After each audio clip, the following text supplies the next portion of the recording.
Bonsoir à tous. Soyez les bienvenus pour ce premier Survivaliste Social Club. Le Survivaliste Social Club, c'est là que j'invite des gens comme vous et moi qui se préparent. Comment, à quoi et pourquoi, c'est ce que nous allons essayer de savoir, mais surtout de comprendre. Ici, il n'y a rien à vendre, on ne fait la promotion de rien, on partage nos expériences en toute simplicité et dans la bonne humeur. Alors asseyez-vous, prenez un verre, nous allons bientôt accueillir mon invité. Mais que dis-je, vous êtes tous mes invités. Ce soir, c'est la grande première, alors j'ai choisi quelqu'un que je connais bien et dont les compétences ne sont plus à démontrer dans le domaine qui nous intéresse. Il est un membre pilier du canal Telegram des survivalistes français, sur lequel il veille et participe à mes côtés à son bon fonctionnement. Il fait partie de ce que j'ai baptisé l'élite de la survivance, une équipe de qualité qui m'épaule au quotidien pour vous rendre un espace de discussion toujours plus agréable et où tout le monde peut échanger et apprendre les uns des autres sans prise de tête et toujours sans prétention. Je disais tantôt que l'on se connaissait, c'est vrai, mais ce soir nous allons aller plus loin et ce, en votre compagnie. Bonsoir Tito. Bonsoir Touko. Comment vas-tu ? Bien écoute, très bien. Et toi, comment ça va ? Très bien, je suis ravi de t'accueillir pour cette toute première du Survivaliste Social Club. Ça me fait très plaisir. Ça ne pouvait être qu'avec toi, parce qu'il faut le dire à nos auditeurs, tu as participé quand même à la mise en place de cette nouvelle émission. C'est gentil. C'est gentil, mais c'est vrai. Alors ce qu'on essaye de faire avec ce concept un peu qui sort des sentiers battus, c'est de ne pas se prendre au sérieux et de changer un peu l'image. C'est ce qu'on disait du survivaliste qui fait des lives dans son garage avec sa vieille pétoire à côté de lui, puis un sac de clous. Tout à fait. Avant de commencer, avant de rentrer dans le vif du sujet, est-ce que tu pourrais te présenter pour nos amis qui nous font la gentillesse de nous écouter ce soir ? Bien sûr Touko, c'est la moindre des choses.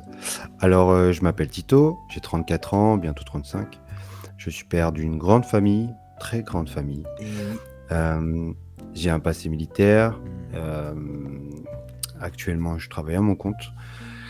Et quoi dire de plus ? Tu es dans le bâtiment ? Dans le bâtiment, oui. Effectivement, dans le bâtiment. Mais tu as un passé militaire, mais tu n'es pas en retraite encore, hein ? Oh non, mais loin de là. Moi, tu sais, c'était court quand même. C'était assez court. Tu es resté combien de temps à peu près ? Eh bien, en tout et pour tout, 4 ans. 4 ans. Moi, je suis en retraite depuis 2014. C'est beau, ça. Un jeune retraité. Très beau. Et mais dis-moi, c'est vrai. tu faisais partie de ce qu'on appelle les escadrons de reconnaissance et d'intervention. Est-ce que tu pourrais un petit peu expliquer ce à quoi ça consiste ? Quelles sont les missions et la façon d'opérer de ces troupes ? Faire des missions d'éclairage. Donc en fait, pour pouvoir faire ensuite la protection de ceux qui arrivaient derrière. Voilà, au plus court et au plus simple. Alors de souvenirs, je vais parler de souvenirs de ce que j'ai connu moi au Rwanda à l'époque, puisque moi j'avais fait ce qu'on appelait les convois sanitaires, tu sais, c'était pour éviter le choléra, on enlevait les cadavres. Ah oui. Et on avait des héris, et ils évoluaient, alors de souvenirs, en véhicules légers blindés, les espèces de petits Hummers français là.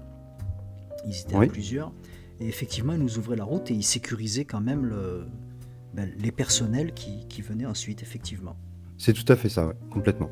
Alors avec tout ça, mon cher Tito, en étant père d'une grande famille, comme tu nous l'as expliqué, en étant à ton compte, tu trouves encore le temps de te préparer. Ah, tout le temps. C'est important en fait. C'est avant même le travail, avant même tout le reste, c'est d'abord la préparation. Pour toi, c'est une philosophie de vie alors ? Ah oui, non, complètement. Je vis pas pour ça, parce que bien sûr on vit pour autre chose, mais c'est vrai, ça fait partie de ma maison. Ça fait partie de moi aussi. On peut dire que tu y penses quand même dans la majorité des décisions que tu es amené à prendre en tant que papa ou en tant qu'époux. Exactement. Non, mais je suis quelqu'un de très vigilant. Et avant chaque action, j'ai toujours un recul et une réflexion. Je comprends très bien ce que tu veux dire. Je vais essayer de l'expliquer à ma façon. Moi, avec le passé qu'on a, parce que je pense que ça joue quand même beaucoup, hein, d'avoir passé entre les bras de la Grande Muette. Moi, quand C'est j'intègre sûr. un lieu que je ne connais pas, j'essaie toujours de repérer la sortie de secours, un endroit éventuellement où je pourrais trouver refuge ou mettre mes enfants, Mm. et de repérer les lieux, un petit peu les personnes aussi. Alors, c'est pas être, je pense pas qu'on soit des parano quand même, mais c'est vrai que c'est un petit peu une Non. déformation professionnelle, hein. Oui, mais c'est tout à fait ça, c'est sûr. Je pense qu'on a baigné dedans, donc du coup, en sortir, c'est compliqué. C'est vrai, c'est vrai. Et c'est des choses qu'on a appris, Qu'on a qu'on a appris puis apprises qu'on a et intégré dans notre quotidien. voilà. Et Hmm, il y a des choses qu'on a zappées, qu'on a laissées là-bas, mais d'autres qu'on a gardées. Et ça on s'en a fait du mal à partie, ouais. s'en défaire, c'est vrai. Mm. Et dis-moi, mon cher Tito, j'aimerais savoir, alors c'est très difficile des fois de cibler précisément ce pourquoi on se prépare, mais j'aimerais savoir à quoi te prépares-tu? Qu'est-ce qui a fait que tu as commencé à te préparer? Est-ce qu'il y a eu un facteur déclencheur? Ou quoi? À quoi te prépares-tu précisément? En fait, c'est une bonne question, ça. Si tu veux, je suis issu d'une famille militaire. Et petit, j'allais souvent voir mon grand-père. Et en fait, chez lui, il y avait toujours une pièce qui était fermée. Mhm. Et cette pièce fermée, eh ben, quand on est gamin, c'est comme les chats, tu sais, on aime bien aller dans les endroits où on n'a pas trop le droit. C'est vrai. Et donc j'étais toujours intrigué par cette porte fermée. Et un jour, ben, je lui ai demandé simplement. Alors mon grand-père était aussi, il faisait de la radio amateur, Mhm. donc il parlait plusieurs langues et tout. Mais bon, ça me fascinait pas du tout ça. Mais par contre, cette pièce-là, je voulais vraiment savoir. Donc je lui ai posé la question. Et il m'a dit, ben viens, je vais te montrer. En fait, quand il a ouvert cette porte, il n'y avait pas de tapisserie, il n'y avait rien. Même le sol, il n'y avait rien non plus. Ah C'était oui. vraiment que du béton. La fenêtre barricadée et tout. Et en fait, il avait des rayons de magasin. Donc, c'était pas une grande, grande chambre. C'était une chambre simple, hein, comme tout le monde, quoi. Oui, une pièce, Mais quoi. à l'intérieur, il y avait une pièce, voilà, avec ses étagères. Et en fait, sur toutes les étagères, elles étaient remplies de bocaux. Ah Des oui. bocaux qui faisaient toute l'année.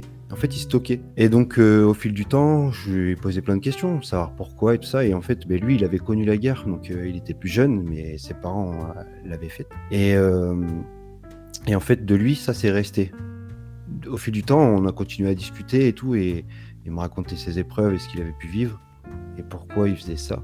Alors qu'à cette époque-là, on était encore en franc et tout allait bien, tu vois, il n'y avait Oui, pas de oui. soucis, quoi. Tu vois, j'ai gardé ce petit truc, je sais pas, c'était ce déclic qui vient de là, vraiment. C'est tout bête, hein, ça vient d'ici. Et Oui, donc, du ça coup, t'a j'ai marqué. grandi complètement. J'ai Mhm. grandi avec mes divers voyages et autres, hein, à avoir ce petit côté survie. C'est très intéressant ce que tu viens de dire, parce que nous, enfin en tout cas moi, définis comme survivaliste, on y reviendra tout à l'heure. Hmm. Mais finalement, les gens aujourd'hui qui se définissent survivalistes ne le sont pas plus que nos grands-parents ou nos arrière-grands-parents. Ouais, complètement. Mais nos grands-parents, ouais, comme tu dis, c'était ça. Ils y étaient déjà, quoi.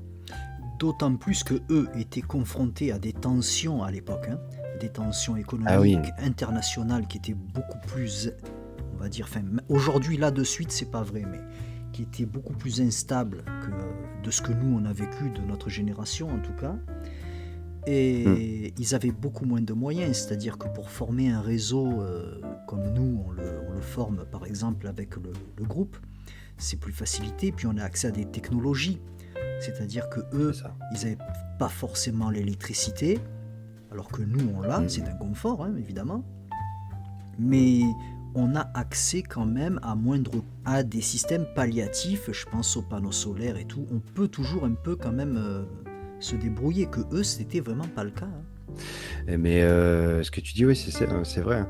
Il y a aussi le manque de mobilité, tu vois. Il y avait beaucoup de personnes qui vivaient en pleine campagne avec rien autour. Et aujourd'hui, nous, on se retrouve en pleine campagne avec rien autour, on est perdu, mais en fait, tout va bien. Alors qu'eux, ils avaient vraiment rien, quoi. C'est vrai, c'est très vrai. Mais dans tout ça, tu m'as pas dit à quoi tu te préparais. Quel est, pour toi, de ton point de vue, le risque le plus prégnant auquel tu pourrais être confronté? Alors en fait, en plus de ce que je t'ai raconté tout à l'heure par rapport à mon grand-père, Mhm.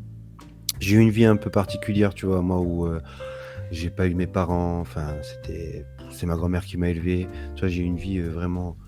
Alors, pas difficile, parce que finalement, voilà, j'ai pas connu mes parents, certes, mais j'ai grandi comme tout enfant, hein. J'ai eu la mort de ma grand-mère et tout s'est bien passé. Mais j'avais quand même certains manques. Et donc, j'ai toujours grandi dans, comment dire, la débrouillardise, tu vois. Hmm. Toujours avec peu, faire beaucoup. Quand ma grand-mère était malade, c'est moi qui m'occupais d'elle, tu vois. Donc j'ai dû être Hmm. autonome très jeune, tu vois. Tu as Donc dû te responsabiliser très tôt. exactement, ouais. Et j'avais déjà conscience à cet âge-là déjà, tiens, dans le placard, si je continue à faire ça, dans 3 jours, dans 6 jours, j'ai plus rien. Donc il va falloir que je fasse gaffe parce que là, j'ai personne pour me faire les courses. Il faut que j'attende que mamie soit en forme, tu vois. Donc tu vois, j'avais déjà petit ce petit truc, quoi. Mais je comprends très bien, c'est ce qu'on appelle un petit peu cette attitude de, on dit ça pour les gamins, chat de gouttière un peu. Ouais, c'est ça. Hein, Ouais, c'est pas la complètement. vie Ouais. facile, c'est pas maintenant comme les gosses de maintenant que à 6 ans ils ont le téléphone portable, ils ont tout ce qu'ils veulent et tout. Tu as connu un peu la vie un peu Ouais. compliquée quoi. Ouais, ouais. Non, après, tu vois, il y a eu pire, bien pire que moi, tu vois. Moi, je m'en sors Oui, bien bien. sûr. Non mais c'est Ouais. formateur, hein. Ah oui, C'est mais très voilà, c'est ça, ouais, formateur. complètement. Et ce qui est Mm, bien, mm. c'est que tu l'aies pris du bon côté, parce que tu aurais pu basculer du côté obscur, ce qui n'a pas été le cas, heureusement. C'est ça. Et C'est pas étonnant que tu aies fini à l'armée, et que tu sois maintenant, comme on le mm. disait précédemment, père d'une famille si nombreuse. Exactement. Ah bah oui, là, Ah, c'est. tu sais, la Tu vas vie, mes enfants. il y a le hasard et il y a le destin aussi, hein. Ah oui, oui, ah bah, c'est sûr. Enfin, bon, nous, on va quand même continuer sur notre lignée. On a abordé plus ou moins le sujet tout à l'heure en parlant de nos grands-parents. Et j'aimerais savoir un peu, mon petit Tito, tu te définirais comment? Parce que tu sais qu'en France, on met beaucoup les gens dans des cases et tout ça. Et tu te définirais plutôt comme un survivaliste, un citoyen prévoyant ou autre chose? Alors, c'est une bonne question. En fait, Mais je pose au que des fond de bonnes questions, moi, Tito. mais oui, bien sûr, Touko. Au fond de moi, et à ceux qui m'entourent, les gens proches, je suis un survivaliste. À l'extérieur, je suis un adepte du bivouac, le Bear Grylls de la famille, tu vois ce que je veux dire? En Bushcrafter. fait, le bushcrafter, ouais, et encore bon, tu sais, mais c'est ça en fait. Alors, je me cache pas quand on me demande et quand je vois que la personne s'y intéresse vraiment, je m'explique. Mais sinon, je vais pas en parler ouvertement parce qu'il y a tellement de préjugés et de mauvaises images sur la survie Mhm. à cause des personnes, on en parlait tout à l'heure, tu en parlais toi en début de podcast, de ceux qui se filment dans leur garage, armés de leur carabine, et Mhm. qui racontent du tout et du n'importe quoi, et en fait ça Mhm. désagrège une image qui est pas Les du tout celle-là. experts de YouTube. Ouais, c'est ça, et c'est dommage. Et tu vois, ce qu'on fait aujourd'hui, c'est bien, parce qu'on casse des codes. Et je pense que si on pouvait, bon bien sûr, on n'y arrivera pas tout seul, mais si on pouvait apporter un petit peu d'aide en, en véhiculant une image positive, tu En vois, des vulgarisant un survivalistes. peu. Mhm.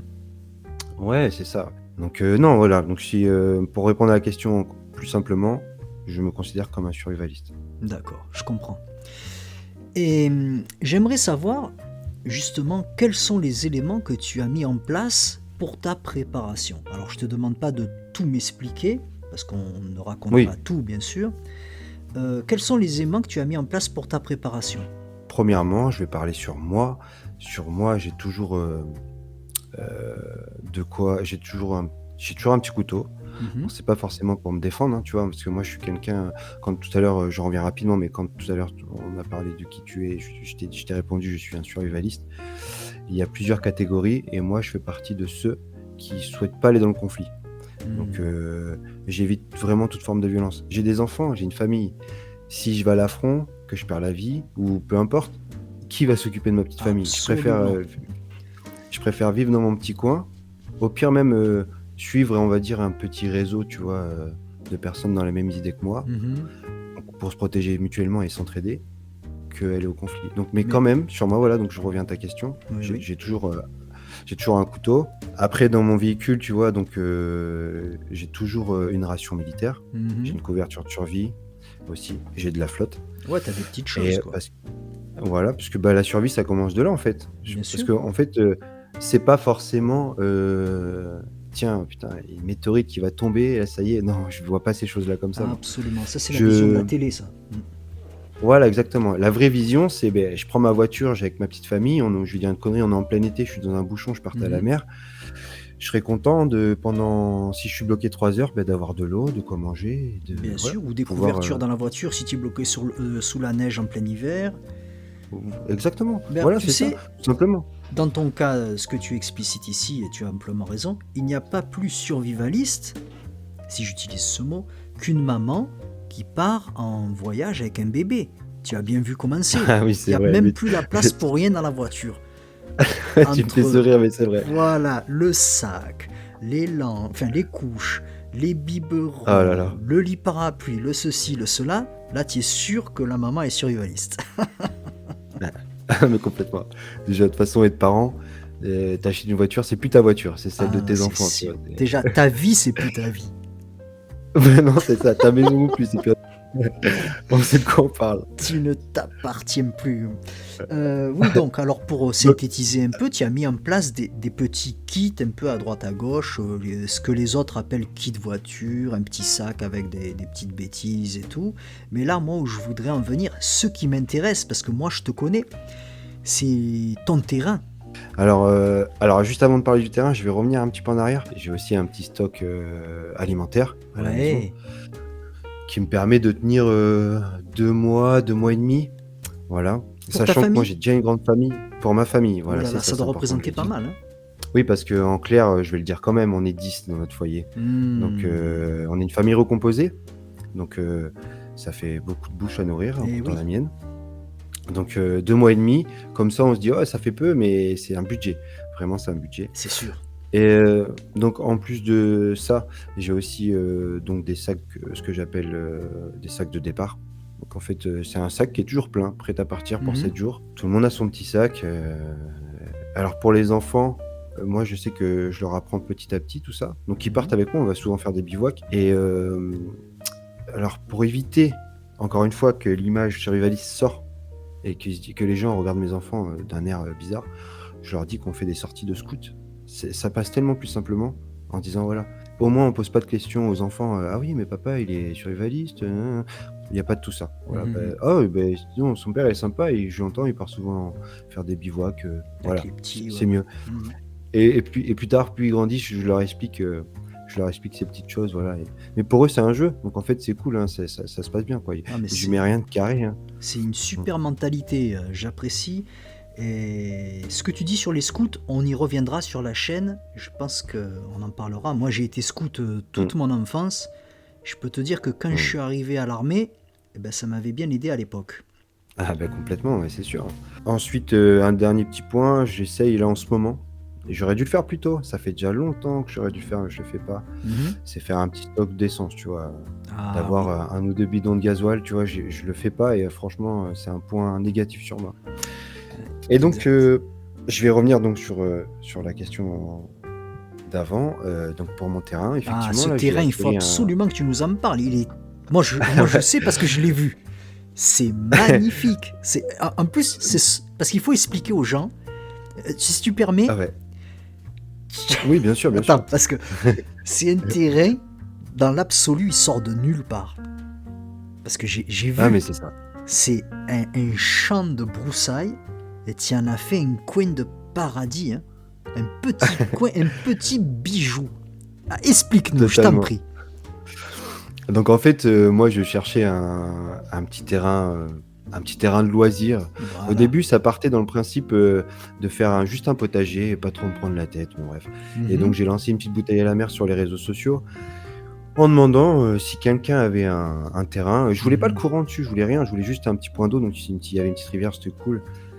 Et donc j'ai une personne qui me contacte et qui me dit moi j'en ai un si vous voulez, c'est pas très loin. Donc je vais le voir. Et en fait, je vois même pas parce que le truc, il y a des arbres qui sont tombés dessus, il y a presque hauteur d'homme d'herbe de folle. Et du coup, je me dis, bon, je sais pas trop, faut que je débroussaille tout ça, machin. Et il n'y avait pas d'entrée non plus, il y avait rien. Oui, oui. Les grillages étaient tombés. Bon, vraiment, c'était la catastrophe. Je pense qu'une autre personne lambda, il lui aurait dit, mais non, oh non, merci. Et, Mais, j'ai honnêtement, persévéré. on voyait rien. Ah non, on voyait rien. Tu passais D'ailleurs, de toute devant, façon, tu même pas. quand le propriétaire m'a dit on rentre un peu si vous voulez pour s'avancer, il a mis le premier pied, il y avait une planche avec des clous qui sortaient. Il me dit ah bah merde, je savais même pas que j'avais ça dans mon jardin. Et bref, c'était la folie, donc on n'a pas été plus loin. Je Oh dis, là là écoutez, là. je vous le prends, et enfin, ça dépend du tarif. Et il m'a dit, non, mais je vous demande rien. Pour la première année, je vous demande rien. Je dis, ok, sympa. Donc j'ai commencé à débroussailler. Là, j'ai vu Mhm. que j'avais quand même un sacré espace. J'ai pas énorme, hein, mais ça me suffit. Et grâce à mon boulot, je déteste jeter. Ma femme, elle m'engueule tellement Ouais, que ouais, je ouais. jette pas. Ben, récemment, Et d'ailleurs, donc, en t'as fait, encore récupéré du bois, j'ai vu, hein. ah, je suis trop contente. Et d'ailleurs, je suis en train de en train de faire une palette là. Ah, t'es Je vais trop encore en fort. ramener. Mais alors, du coup, voilà, quand je fais du multiservice, tu vois. Donc, quand je dis je suis à mon compte, je fais du multiservice. Ouais.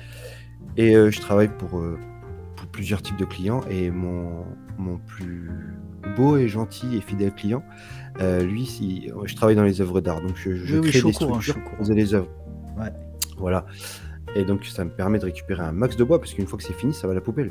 Oui, parce que, alors, il Et faut peut-être expliquer. On dit que tu es dans le bâtiment, mais en fait, tu installes des œuvres d'art, soit pour des fondations, soit pour des artistes.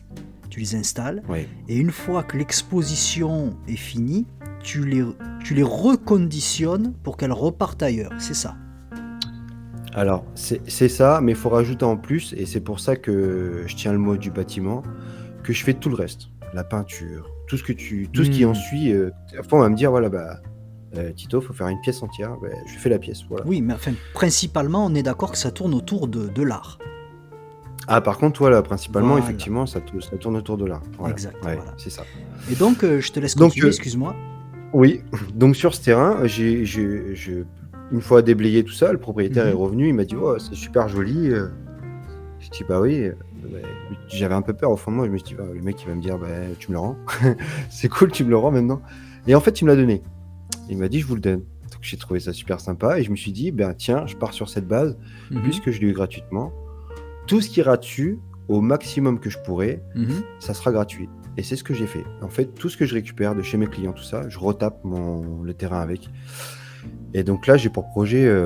Donc l'année dernière, j'ai fait donc un premier potager qui a été un échec total, parce que chez nous, là en Charente, c'était le bazar. On Ouais. était bouffé par les maladies. Je voulais faire un petit truc bio, tu sais, éviter Mhm. de rejouer un peu la permaculture et tout ça. Et ça a bien marché, ça a bien poussé, mais j'ai tout perdu parce que Pour il une y a eu beaucoup de pour pluie, une beaucoup de soleil. première fois, se lancer dans la permaculture pure, vraiment, c'est vrai que c'est pas aisé. Ouais. Alors après, j'ai des bases sur le potager, hein, tu vois, c'est pas mon premier, j'en ai déjà fait Mhm. plusieurs. Mais là, c'était la première fois que je travaillais cette terre, qui était une bonne terre d'ailleurs, hein, parce que ça faisait longtemps qu'elle n'avait pas été touchée. Et puis, mais bon, du coup, c'est pas grave, ça me donne des leçons, hein. Mhm. Et, et donc là, maintenant, je projette de créer dessus un petit chalet. Et là, donc petit chalet, et avec tout le bois que j'ai, je vais pouvoir faire une cuisine d'été, une petite pergola, tu vois, pour pas non plus que ça reste un lieu de, comment dire, un lieu de repli, tu vois. Je veux que ce soit vraiment un terrain de loisir avant tout, Non, il faut mais en aussi un endroit où profiter. je peux passer Comme du on temps. dit, il faut vivre avant de survivre, hein. Voilà. Ah oui, j'ai pas dit d'ailleurs, pour les auditeurs, le long du terrain, j'ai un canal qui passe. Donc du coup, j'ai l'eau. Absolument. J'ai Et l'eau illimitée. tu as fait un Donc, petit ponton. et oui, j'ai fait un petit ponton, ouais, comme ça les enfants peuvent pêcher. C'est le top, quoi. Avec ton Et, autorisation, on mettra 2-3 photos là. ah oui, bah écoute, avec plaisir. Je Non, parce que repasserai en c'est prendre. tout Ah non, mignon. oui, non, j'en ai déjà envoyé. Tu en as, hein, des Je photos les ai. du terrain. Je les ai. Bah alors, n'hésite pas, tu peux les mettre, ouais. Eh ben, je pense que ce sera apprécié. Ouais, ce terrain, donc des réserves et tout ce qu'on fait finalement, dans l'absolu, il n'y a rien d'extraordinaire. Mais moi, je voulais vraiment qu'on parle de ce terrain parce que tu as fait quelque chose de super mignon à partir de rien finalement. C'est ça qui est intéressant. Parce qu'on entend souvent, oui, ça coûte de l'argent, faut des moyens, ceci, cela. Et là, toi, tu t'es démerdé. Ah oui, non, mais c'est sûr, pas du tout. Et tu as vu, j'avais envoyé des vidéos de mon voisin qui est survivaliste aussi. Oui, Et tu vois, lui, tout ce qu'il a construit, c'est pareil, je la récupère. Alors lui, c'est autre chose, c'est un petit filou, c'est-à-dire que, alors c'est tout dans l'honnêteté, hein, mais si tu veux, c'est juste pour pas être jugé. mhm. Mais lui, il part la nuit, et en fait, il récupère tous les déchets des gens qui partent pas à la déchetterie, en fait. Donc, Oui, oui, oui, oui, il oui. récupère tout ça, et en fait, il rebâtit avec ce qu'il récupère. Et c'est pas mal, c'est pas mal, c'est pas mal. Mais j'ai vu, c'est très bien ce qu'il fait. Là, on ne diffusera Ouais. pas les photos, par contre, pour respecter. Non, ouais, parce que lui, ouais. Voilà. Ben on va avancer. J'aimerais savoir, si tu devais recommencer tout ce que tu as mis en place, est-ce que tu t'y prendrais différemment? Peut-être plus tôt, bon, tout à l'heure tu nous as parlé du carburant, que c'est pour toi peut-être un petit point faible, mais en dehors de ça, est-ce que tu t'y prendrais différemment? Est-ce qu'il y a des choses que tu changerais? Moi, oui. Mhm. Alors oui, il y en a plusieurs. Déjà, il y a un temps où j'avais réussi à éliminer la cigarette, tu vois, et puis bêtement, j'ai repris Ah pendant le oui. premier confinement, là. Mhm. Ça, c'est un grand regret, tu vois, j'aurais pu éviter, et quand tu retombes dans le piège, c'est très dur de s'en sortir. Mhm. Bon, avec la volonté, on y arrive, mais c'est facile à dire. Et donc ça, je sais que déjà, premièrement, ça, j'éviterai. Pas que c'est pas une question d'argent, et c'est même pas une question de santé, c'est une question de dépendance. En Oui, fait, oui. je vais être un peu vulgaire, mais ça n'a rien à foutre dans un sac de survie, quoi. Parce que quand tu pars, peu importe où tu vas aller, tu n'auras pas ça. Et tu vas en avoir besoin, parce que ton corps va t'en demander, et ça va te foutre dans une galère pas possible. Oh, je pense qu'en Donc, situation de stress, il est possible que la dopamine prenne le relais, hein. Mais tu sais qu'il y a oui, des gens non, qui mais font pousser leur tabac, hein. oui, je sais, ouais, je sais. Non, mais j'avais vu des choses comme ça, mais Mhm.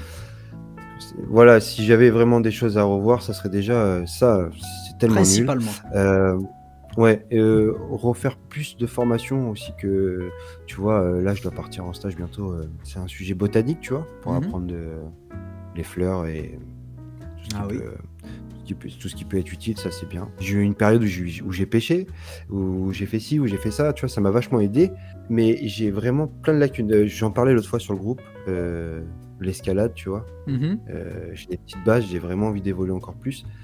Donc là, ça va être possible bientôt, une fois que j'aurai fini mon déménagement. Mais Mhm. tu vois, c'est pareil, ça, j'aurais dû commencer bien plus tôt. Après, il faut du temps libre Et aussi, Tito. Tu sais ce que c'est, hein. oui, ouais, c'est ça. Après, je l'ai pas dit, mais voilà, après l'armée, j'ai terminé en sécu. J'ai fait mes années en sécurité. C'est un peu comme toi, hein, tu vois, on a le temps de rien. On fait des vagues de nuit, des vagues de jour, des nuits, des week-ends. Des fois, on Et termine à puis, 6 heures pour reprendre à... exactement, entre la vie de famille, les enfants. Moi, je travaille la nuit, je suis aide-soignant. Bon, tu le sais, je le dis pour nos amis qui peut-être ne le savent pas. Bien sûr. Je travaille la nuit, je suis aide-soignant, j'ai 3 enfants, j'ai mon épouse qui est également dans le médical. Il y a le terrain aussi à s'occuper, enfin les terrains, parce que moi j'en ai plusieurs. Eh oui, Il y a ouais. la vie de tous les jours. C'est-à-dire, moi, des fois, quand je vois, c'est pas méchant ce que je vais dire, mais des gens qui lancent des lives sur YouTube à 20h, moi, j'ai pas ce temps-là, parce que moi, à cette heure-là, je suis en train de faire à manger pour les enfants. Ou alors, je suis en Eh train oui. de prendre le bain à la plus petite, enfin, des trucs comme ça, tu vois. Donc, Mm. on a des vies quand même qui sont... Ben, c'est ce qu'on disait tout à l'heure en déconnant, que dès que t'as des enfants, t'as plus de vie. Mais c'est un peu ça, hein. Ah mais non, mais tout Et à fait, hein. on Quand n'a c'est plus pas le un, c'est temps pour l'autre. faire Et... du sport. Enfin, moi, je me vois pas, par exemple, le mercredi après-midi, laisser les enfants seuls à la maison puis partir faire du vélo, quoi. S'il arrive quelque chose, je fais Ouais. comment, moi? Le temps, on dit toujours on peut s'en donner quand on veut vraiment. Mhm. Mais quand on a une famille, ton emploi, mon ancien ou certains d'autres, hein, qui sont en heure décalée comme ça, Oui, chronophage aussi, c'est vraiment difficile. chronophage. Voilà. C'est vraiment difficile. C'est vraiment difficile. La gestion du temps, la gestion du sommeil pour nous, c'est vrai que c'est particulier. Alors, Ouais.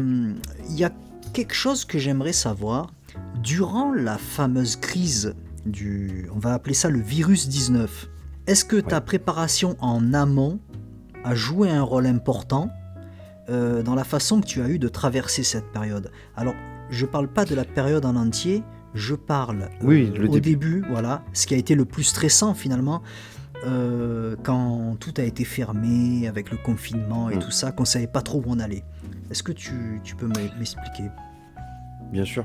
Alors, en fait, tu vois, j'ai eu une période où j'ai eu un relâchement, tu vois, Mhm. sur la survie.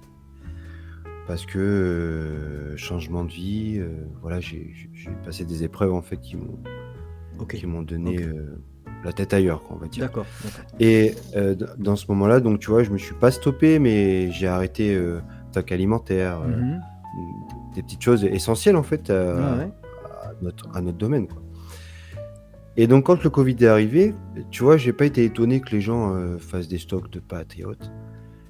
Mais je me suis dit mince, mais moi, j'ai rien là. Ah, tu Et étais à ce trouvé moment-là, dépourvu. Et ouais, je me suis trouvé dépourvu. Et là, à ce Mmh. moment-là, je me suis dit: «Eh mince, mais réveille-toi Tito, quoi». J'ai pas eu de galère, mais j'étais pas rassuré, en fait. Je me dis: Ouais, «Si ça empire, je suis foutu». Là, cette ouais, fois, ouais. j'ai pas le stock et je me suis dit: «Mais réveille-toi et reprends ce que tu étais, quoi». Et en fait, moi, ça, c'est cette période-là, donc j'ai eu un échec sur ça, donc j'avais pas Mmh. mon stock. Par contre, ça m'a réveillé. Je me suis dit: «Reprends-toi en main, quoi». Ça t'a remotivé, ça t'a redonné un coup de Ah boost. mais complètement. Donc la question que je voulais te poser ensuite, qui était: as-tu retenu des points améliorés pour affronter de nouveau une situation similaire? Ce serait cette fois-là d'être prêt. Toujours prêt, jamais relâché. Tu En vois, tu fait, parlais des voilà. scouts, toujours prêt, on est encore dans le thème, C'est vrai, c'est vrai. hein. Alors, tu vois, là, je pense que la question que je vais te poser maintenant, tu vas me répondre différemment. J'aimerais connaître, Tito, ton ressenti vis-à-vis des tensions actuelles entre l'Ukraine et la Russie, et j'aimerais éventuellement que tu nous fasses savoir ce que tu envisages de mettre en place à ce sujet. Là aussi, on va pas se jouer aux experts géopolitiques ou autres, Non, on va bien sûr. parler seulement, enfin seulement, c'est déjà pas mal, hein, de la crise inflationniste, hein, la hausse des prix, du carburant, de la nourriture, tout ça, des matières premières, et des éventuelles pénuries à venir, là aussi en termes de matières premières, et de gaz et de carburant, tout ça. Qu'est-ce que tu éventuellement envisages de mettre en place Mmh. pour faire face? Moi, au premier confinement, je me suis réveillé et Mhm, je suis encore plus fort qu'avant. Donc mhm, ça veut dire qu'aujourd'hui, j'ai déjà mon échappatoire. Donc c'est pas ce que j'envisage, c'est ce que j'ai déjà, conquis. C'est déjà prêt. mhm, Si jamais, on devait avoir, un souci, tu sais, ça arrive pas du jour au lendemain. mhm. Ça met un peu de temps, on voit que ça chauffe, puis après ça part, quoi. Et j'ai déjà, je vais être clair, j'ai un ami qui habite en Afrique. Mhm. Donc lui, il a sa villa là-bas et en fait, je me suis déjà entretenu avec lui. En fait, tu vois, le 1er rapport que Macron a fait, c'était un vendredi, quand il a dit qu'on envoyait des troupes, françaises, Aux frontières. sur aux frontières de l'OTAN. Là, directement, moi, j'ai réagi. Ma femme s'est vachement inquiétée parce que tu vois, donc je l'ai rassurée. Mhm. Je lui ai dit: «Écoute, c'est pas grave. Aujourd'hui, c'est pas grave. Demain, je sais pas, mais aujourd'hui, Mais c'est parce pas qu'il grave. y a, Donc ce qu'on va il y a une faire». forme d'inertie, hein. Oui, complètement. Ah oui, non, Mhm. mais comme je t'ai dit, je veux pas rentrer dans le débat, mais ça peut être compliqué. Donc du coup, j'ai tout de suite téléphoné à mon ami, je lui ai dit: «Voilà le problème qu'il y a». Il m'a Mhm. dit: «Oui, j'ai vu, pause». Il me dit: «Mais viens, il y a du travail, il y a tout ce qu'il faut pour toi». Je dis: «Mais Mhm. qui est l'employeur? Qui ceci, machin?» Il m'a dit: «Non, non, mais tu travailles pour toi, il y a du boulot». Bon, bah, c'est réglé, on fait comme ça. D'accord. Heu, derrière mais c'était pas après, il y a eu quoi d'autre? Tous n'étaient pas vaccinés. Hmm. OK, il y a pas de vaccin, ça marche, je vois comment on peut faire. Touc, touc, touc. On peut partir de Paris. Si c'est la merde là-bas, on part de Bordeaux. On part de Bordeaux, il y a pas besoin, on part au Portugal. Du Portugal, il faut juste un test PCR. On prend l'avion, on arrive en Afrique. Du coup, on Hmm. s'en sort aussi. Tu vois? Il y avait tous ces petits problèmes là, donc ça a été Oui, résolu. tu as tout Et mis en place pour le moment où le ouais, déclenchement s'effectuera de ton opération. c'est ça. Et donc voilà, tu vois, donc le projet sur papier, tout le monde est d'accord. Donc voilà ce que j'ai mis en place. Eh ben écoute, Si jamais, je pense que c'est pas mal du tout. C'est pas mal du tout. mmh, Et puis c'est pas commun. C'est pas commun. ouais, c'est vrai. Alors Tito, avec tout ça, j'aimerais bien connaître, s'il te plaît, il y a une question, moi, qui me turlupine. Tu nous as parlé de ta famille, de tes amis, des connaissances, un peu des réseaux que tu as mis en place. Mais dans tout Oui, ça, quel est le ressenti de tes proches? Je parle des proches, hein, de tes d'accord. proches, de ta famille, donc, vis-à-vis de cet état d'esprit dont nous parlons depuis le début, on va dire survivaliste. Mmh. Alors si j'étais amené à demander à mes amis proches leur ressenti, je pense que déjà avant tout ce serait un positif, tu vois? Parce Mhm. que, comme je t'ai dit, je suis jamais dans le conflit. Je l'évite au maximum, je veux pas. Et mes amis sont mes amis que j'ai depuis, tout jeune, donc ce sont les mêmes. On se connaît, ils sont aussi dans la même vision des choses que moi, Mhm. donc pas tous survivalistes, mais il y en a une grande partie. Mhm. Donc, en fait, tu vois, il y a une bonne image, quoi. Oui, il n'y a pas d'incompatibilité, quoi. C'est ça. On ne voit pas, genre, le mec enfermé au fond d'une cabane, tu vois, au fond d'une forêt, par la personne avec la grosse barbe, quoi, tu vois. Non, D'accord. au contraire. Avec sa carabine dans son garage et sa boîte de clous, quoi. Ouais, c'est ça, ouais. Complètement. Et dis-moi, mon cher Tito, avant de nous quitter, aurais-tu Oui. éventuellement un livre ou un film en rapport avec notre petit milieu à conseiller à nos auditeurs? Et le film, c'est pas forcément de la survie, quoique, même si un peu, c'est Breath of the Wild. Donc, je sais pas si C'est tu l'histoire connais. du gars qui est parti vivre dans un bus scolaire. C'est ça, ouais. Ah, Exactement. très beau film, effectivement. Oui. Et ce film-là, tu vois, il y a ce côté survie parce que le mec, il a étudié avant de partir. Bien sûr, oui. Et du coup, après, voilà, il est autonome, hein, vraiment, il est en pleine autonomie. Et, Il est tellement ce autonome film, qu'il ouais, s'est il m'a- tué tout seul. Hein. Ah, parce qu'il a raté quelque chose. Ouais. On va pas en Tu vas dire raconter la plus. fin. Non. Ah, c'est connu quand même, c'est connu. Bon, C'est eh sûr. bien, Tito, merci à toi d'avoir partagé Merci à toi. ce moment avec moi. Merci surtout d'avoir accepté mon invitation pour une première, parce C'était que avec grand c'est pas plaisir. évident. Tu savais pas trop où tu mettais les pieds, même si tu as quand même, on va dire, participé, tu ne savais pas trop où tu mettais les pieds quand même. Hein. Ah non, mais du tout, ouais. Bon, Ouais. alors ça va, ça s'est bien passé? Mais oui, parfait. Non, franchement, c'était une bonne idée de faire ces invitations comme ça. Oui, ça permet aussi de parler un peu plus intimement, tu vois, avec les membres Du canal, bien Telegram. sûr, du canal Telegram, que nous saluons amicalement, ainsi que les abonnés de la chaîne YouTube. Tito, je vais te laisser repartir. Laisse la Ça note, marche. c'est pour moi. Eh ben, écoute, merci beaucoup. Je paierai la mienne la prochaine fois. Ok, ciao. Ciao. Ciao, tout On court. se retrouve Ciao, de tout toute le monde. façon sur le canal Telegram. Allez, salut. On fait comme ça. Ciao. Et voilà, chers amis, ce premier Survivaliste Social Club touche à sa fin. Sachez que le club est ouvert à tous. Si vous souhaitez y participer, rien de plus simple. Écrivez-moi à lesurvivalistefrançais@protonmail.com ou contactez-moi via le canal Telegram Les Survivalistes Français. Je vous mets les liens dans la description. C'est avec plaisir que nous partagerons autour d'un verre un moment convivial. Quant aux autres, soyez sur vos gardes, c'est moi qui vous inviterai. Laissez-moi vos impressions dans les commentaires, vous savez que je réponds à tout le monde. Je vous dis à très bientôt pour une prochaine vidéo. Salut!